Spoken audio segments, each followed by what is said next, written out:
रविवार को बाबा सिद्दीकी का राजकीय सम्मान के साथ उन्हें सुपुर्द खाक कर दिया गया। बाबा सिद्दीकी की अंतिम यात्रा में बड़ी संख्या में राजनेता, बॉलीवुड हस्तियां और उनके हजारों जो सपोर्टर्स थे वो शामिल हुए। एनसीपी से अजीत पवार, छगन भुजबल, प्रफुल्ल पटेल समेत कई नेता अंतिम यात्रा में शामिल हुए। एनसीपी नेता बाबा सिद्दीकी पर शनिवार रात मुंबई के बांद्रा ईस्ट इलाके में उस वक्त हमला किया गया जब वो अपने विधायक बेटे जिशान से मिलने उनके दफ्तर गए थे। ऑफिस के बाहर ही हमलावरों ने उनके ऊपर फायरिंग शुरू कर दी थी, जिसमें उनकी मौत हो गई थी, लेकिन उन्हें सुपुर्द खाक कर दिया गया। आपको बता दें, बाबा सिद्दीकी अक्सर सलमान खान और शाहरुख खान के साथ नजर आया करते थे और इफ्तारी की पार्टियां उनकी बड़ी फेमस हुआ करती थी। कई सारे फिल्म एक्टर्स, पॉलिटिशियंस इस पार्टी में देखे जाते थे।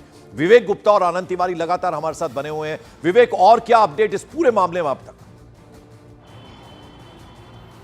पंकज, देखिए, इस पूरे मामले में मुंबई क्राइम ब्रांच 3 एंगल में जांच कर रही है। पहला एंगल लॉरेंस बिश्नोई का, आखिर लॉरेंस बिश्नोई ने क्यों बाबा सिद्दीकी को टारगेट किया। देखिए, अमूमन जब लॉरेंस बिश्नोई किसी पर टारगेट करते हैं तो पहले उसे डराते धमकाते हैं। सलमान खान के भी टारगेट किया, पहले उन्हें डराया धमकाया था, लेकिन ये वाला जो मामला था वो शूट टू किल, यानी कि सीधे मौत के घाट उतरना था। ये पहला एंगल। दूसरा एंगल ये है कि इसी इलाके में बांद्रा ईस्ट में बड़ा रीडेवलपमेंट का एक प्रोजेक्ट चल रहा है, SRA। उसमें बाबा सिद्दीकी भी बिजनेसमैन है, वो और जो बड़े बिल्डर्स हैं उनके बीच में अनबन चल रही थी। उसको लेकर पुलिस इन्वेस्टिगेट कर रही है, क्या ये हत्याकांड के पीछे SRA का रीडेवलपमेंट प्रोजेक्ट तो नहीं है।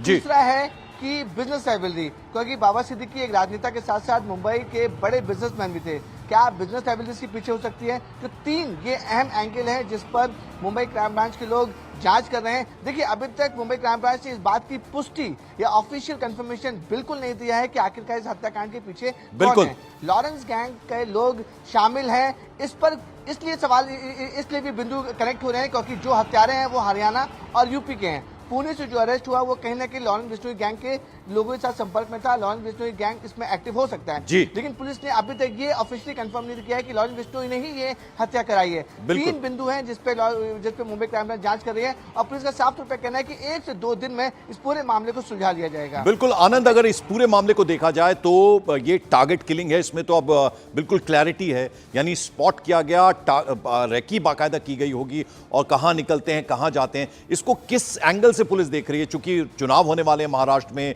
और जैसा कि बता रहे हैं विवेक की बड़ी मॉडेस्ट बैकग्राउंड से आते थे और फिर इन ऊंचाइयों को छुआ, बड़े बिजनेसमैन बने, पॉलिटिशियन बने, एनसीपी में अभी थे और हम देखते थे उनकी जो इफ्तार पार्टीज होती थी किस तरह से बॉलीवुड के बड़े बड़े स्टार्स उनकी उस पार्टी में आते थे, खासतौर पर शाहरुख खान और सलमान खान।